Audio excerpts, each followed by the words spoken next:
Hey guys, it's Christina of CraftyPaws. I wanted to come on and share a process video on how I created this piece card.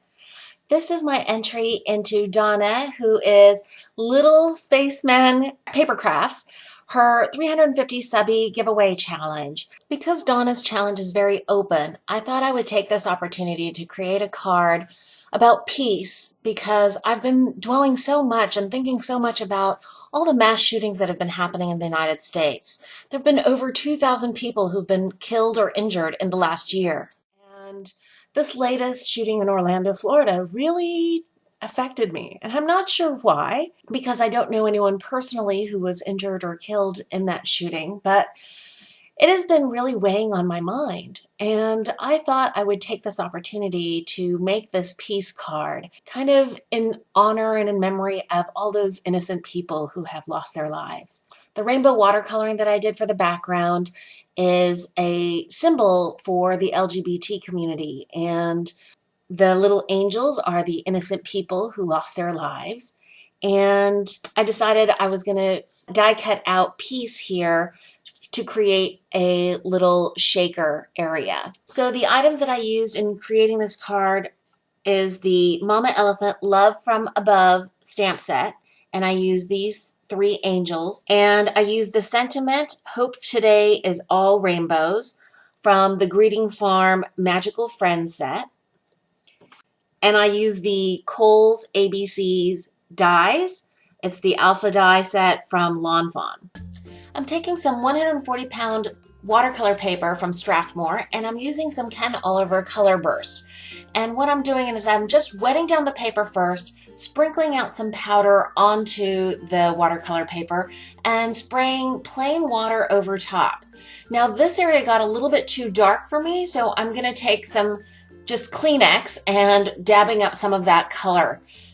What I found is that the trick to using the color bursts is just to tip your hand and not squeeze the little bottles. If you squeeze the bottles, too much powder comes out in intense little spots. So just flipping over the bottle back and forth, letting the powder come out in little drips really helps, give a nice overall richness of color without having too intense spotting.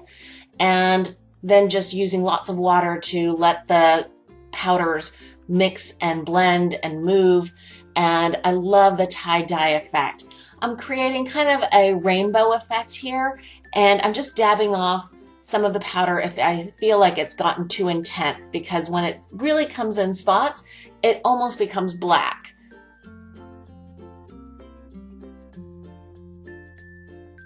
Now I'm showing you guys how to set up your sandwich. I'm using a magnetic platform, using a metal shim, and then the bottom die cutting plate, and then that watercolor paper, which I've also let dry fully. So I'm using a little bit of washi tape. I don't want to use tape that has too much adhesive on it because I don't want it tearing up the watercolor paper.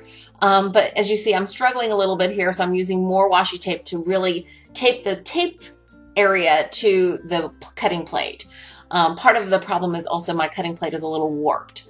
I use a little metal ruler and a light pencil just to create a line so I can line up the alphas from the Lawn Fawn Kohl's ABC die set. And I'm using more washi tape to make sure that my alphas don't move or shimmy because of the magnetic plate underneath.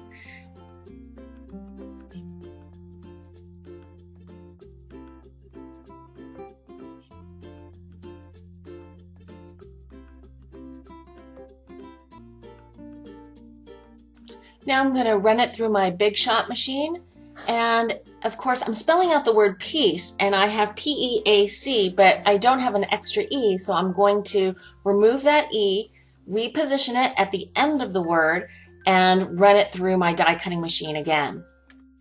The key to removing washi tape from watercolor paper is just to do it slowly, and it shouldn't tear or damage the paper.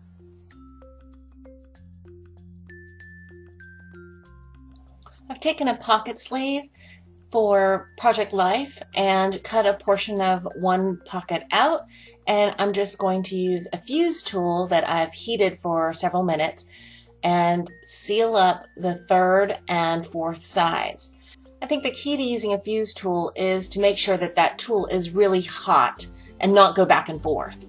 Now I've filled up the pocket with a whole bunch of gold and yellow sequins, as well as some seed beads in a champagne color. Now I'm sealing up the fourth side and making sure that it's secure. To make sure that the pocket doesn't slide around or come loose, I'm using Beacon Zip Dry Glue, which is made for slick, non-porous substances like plastic. And I'm putting a good healthy bead of that all the way around the pocket, and I am going to secure it behind that card front panel. Now you don't have to do this, but I wanted to include the little inside portion of the P and the A.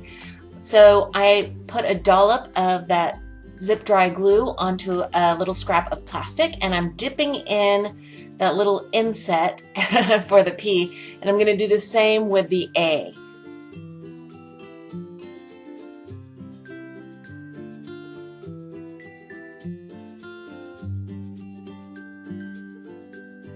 I'm going to show you a close-up of this so you can see the little details there. I almost forgot to erase that pencil line, but I did catch it before adding the double-sided foam adhesive on the back of this card front. At this point, I wanted to make sure that the gold sequins are more visible than if they would be if I just put this directly onto the glittered cardstock. So I'm putting a little scrap of like cream colored shimmers paper, and now I'm putting double-sided foam adhesive all around the outside edge of this card front so that the rest of the card front is at the same kind of level as the area that has the pocket. Creating that space between the card front and the card base makes it so that the shaker pieces move around much easier. To represent all the innocent people who lost their lives in this tragedy, I colored up the Mama Elephant Love from Above Angels.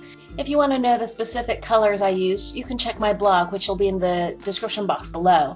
I fussy cut those out, and now I'm just adhering them onto the card front. To pop up the angel wings, I used glue dots to just give a little added dimension, and then to give extra sparkle, I'm putting clear Wink of Stella on all of the angel wings.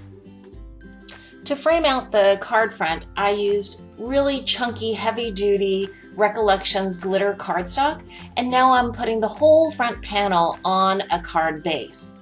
I like how the glittered cardstock echoes the gold sequins inside the shaker. This is my completed card. For the inside, I kept it really simple. I just laid in a liner sheet that is shimmery. I did stamp out the sentiment with VersaFine ink because I find that that works really well on, paper that has a sheen to it. And I did have to stamp it out a couple of times, but I used a Stamp-A-Majig, and that helped me to do the double, triple stamping to get a very clean, crisp sentiment. I hope you guys enjoyed this process video. If you did, please give it a thumbs up. Thanks so much for watching.